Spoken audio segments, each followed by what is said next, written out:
my head. Mm-hmm. Terrific. So now, so you're still in the process of continuing your continuing education, Yes. Of course. Do you have any kind of work history in between? Have you had some jobs where you... I've actually been a master scheduler for almost 15 years. Well, scheduler now, master scheduler for 15 years. I've always worked since I was basically 16 years old. I like to keep busy. And persons like me, I have a full-time job. I'm a real estate agent, so it's a continual cycle of busyness. So scheduling a person, is that right? And for a particular company, particular type of industry? I'm working for the Department of Navy through SAIC. Oh. What is the saying? We work with smart people working smarter or something. Yeah. As a scheduler, and do you work in any particular location, any particular naval base? Actually, I'm down at Tucson River. Tucson River? And Lexington Park. Okay, that's terrific. And then also involved in real estate? Yes. As a broker or as an agent? As a realtor within Maryland and Virginia. Is that right? So. Any particular company that you'd like to I'm mention? with Signature Executive Realtors. Oh. We are a company that is totally virtual.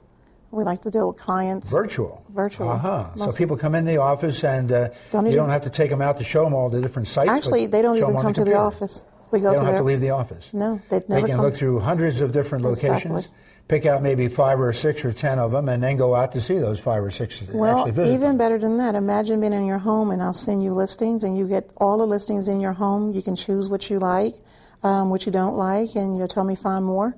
And before you even go out the door. It saves gas, time, and, it makes people feel more secure. And while you're doing that, you can talk to the lender right on your computer at home. It makes it... Geez, that's wonderful. New millennium. How many years of experience do you have doing that kind of work? 15 years. 15 years, wow. Yes.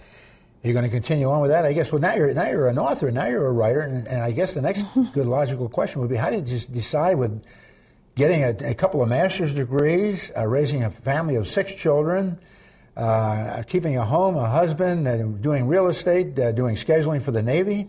I never found people as busy as you are. You've got so many different fingers in the pie. I don't know how you find time to do all this, but you're an awful energetic person, I guess. You can't sit still. Plus, I'm a master planner. I'm a scheduler. I can manipulate time. Yeah, now doing all this, and you decided, well, I want to write a book, and now I'm going to become an author. When did that bug bite? Actually, I have a book of things I will do in my lifetime. Write a book, be in a movie, write a play, go travel the world. Well, the book came by accident, actually. Stuck on the Woodrow Wilson Bridge, wrote 4 pages about the first portion of the book that is in the middle of the book, actually, where Marguerite's grandmother meets her grandfather in Africa as a slave. He was captured by the Africans. And it's really interesting because on the Woodrow Wilson Bridge, I saw a truck come past me, shook my car, and I said, oh my God, what if my car fell into the river and I died, but the baby lived, and I was pregnant, as usual. And I got home and I wrote everything. And there's the curse. There was the curse. And ironically, I told it to my husband, and he, that's not normal thoughts. Should we see your doctor? Oh, no, I'm fine. It's just a thought. And I put it away for 2 years. That's amazing. I found it, and I was like, wow. And I showed my friend, and she said, oh, please write more. And there you have it. So you got started on this. This first concept began a couple of years ago. Yes. And you started by writing an excerpt from which turned out to be the middle of the book. Now you had to put a front to the book and a back and a climax and an ending to it. So then you really got down to business. Yes. And that was probably more recently, within the last 6 months or a year or so. In 2009. And you really got serious about it. Exactly. I wrote the book in 6 weeks on the VRE. Plug the VRE. You wrote the 281 pages in 6 weeks. Yes. Well, that's such an amazing book, and I had such a terrific time reading and digesting that book and having such a wonderful time reading it and understanding it and appreciating it and all the different thoughts and all the different aspects of the book that you put in this wonderful book. Again, entitled Broken Life, A Fight for Forever, and of course, book 1. Yes. That to do that in 6 weeks is unbelievable. Vangie, you're amazing. I'm an overachiever, hey. Now, I know that on the very last page of this book, on page 281, the last word that you put in that last page, page 281, is continued with a couple of dots after it, which indicates to me that you plan to do some sequels. You plan to have some add-on books to this. You don't want to let this one die. There's too much exciting stuff going on in this book. Exactly. With Margarita and Thomas, and we'll talk about those characters in a minute. That you want to have a sequel and you want to have an add-on book to this. When's that going to happen? Next year? This year? Actually, I'm finishing up on book 2, and I'm currently writing book 10. Book 10 is written. Wait a minute. Book 2 to book 10. Yes. What's going on here? Book 10 encapsulates all 9 of the first books with the main character Bethel, who's telling the story, growing up in book 10 and breaking a curse. So I already know what breaks the curse, but no one knows. So you plan to write all these sequel books in 6 weeks, or probably going to take you a heck of a lot longer than that? I figure one. You got to come up with all kinds of creative ideas and stuff. And exactly. You got to have a plan of action and so forth. And I guess that's not easy to come by, but you have family around you, and you're getting all kinds of encouragement, and I see you're getting a lot of ideas. Well, why don't you do this, Vangie? Why don't we do that, Vangie? Well, why don't we kill this one off, or why don't we add this one? Why don't we whatever, you know? And well, what's surprising is in every book, from book 1 to book 10, Marguerite and all of her ancestors come back all the way to book 10. Huh. Geez, that's amazing. I've got written down here my little outline, future plans, and you just told me what your future plans are, and certainly... And I guess a lot depends on how successful the book is. And it's been out now for how long? A year. It's been out for about a year now. Are we making a few sales? Are a few people buying the book? We have. We made quite a bit. And we've made a few major changes to the exterior of the book, but to make it better, a visual attraction. Wonderful. And guess what, Vangie, just like I told you before the program, my wonderful floor director out there, Mary, has just given me the halfway sign. Okay. So we're halfway through the program, and what we do, we have a policy of going back to the camera.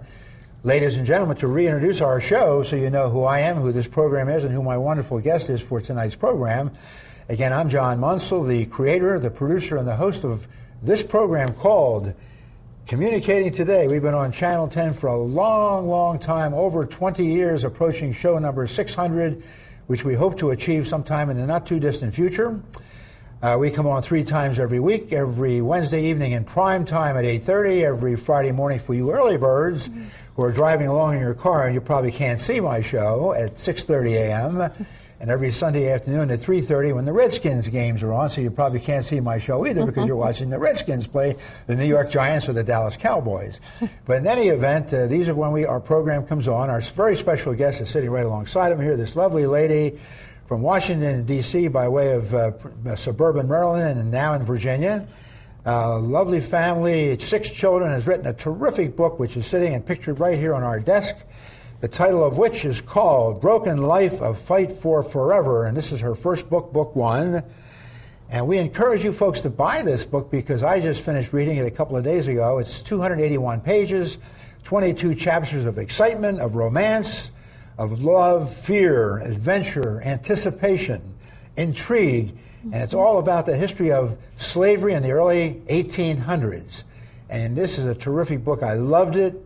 You'll love it like I did. You won't be able to put the book down like I couldn't do. I had just read right on through practically from cover to cover. So I encourage you to take a close look at this book. You'll love it as much as I did. Again, her name is Vangie Williams, and she's sitting right alongside him here. And Vangie, we've been talking about your background, where you came from, about your wonderful family, and about how you got started with this terrific book that you've written, book number 1. And you tell me now that you're going to write a whole bunch of sequels. You're not going to let this book die on the vine because of too much history and too much excitement in this book, and you want this story to continue on.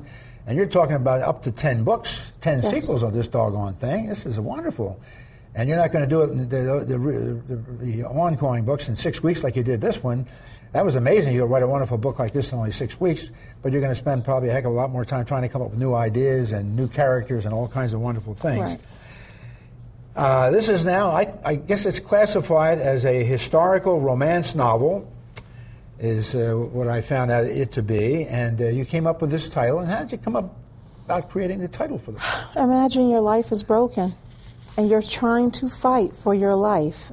And you know it because you've been told by your ancestors in your dreams.